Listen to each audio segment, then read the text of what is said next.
What is a designated agent? A designated agent most commonly refers to a real estate professional who works at an agency that represents both the buyer and the seller in a property sales transaction. The agency assigns one of its agents to work exclusively with the buyer and another to work exclusively with the seller. In this way, the agency attempts to circumvent the conflict of interest inherent in dual agency. Designated agent has developed a special meaning under the law for real estate transactions.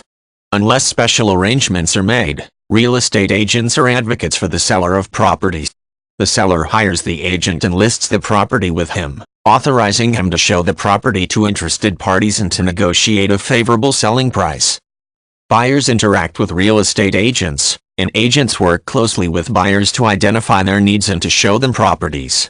This close interaction often leads a buyer to believe that the agent is working in his best interests.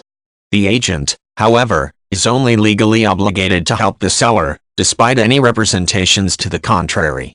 In fact, the agent's commission is based on the sales price, providing no motivation for the agent to consider the buyer's best interests.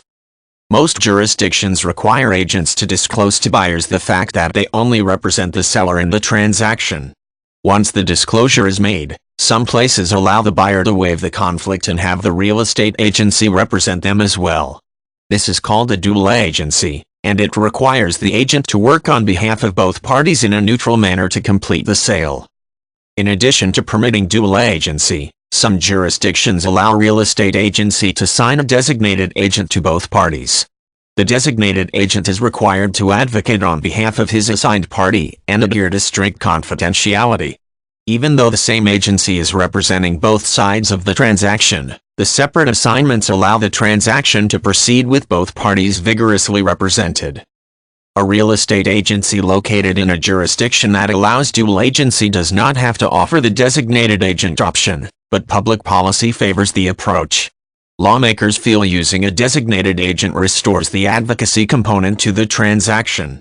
The opinion is that standard dual agency promotes the fallacy that the agency can represent both sides of a sale neutrally and still reach a result that is in the best interests of each party, rather than the agency itself.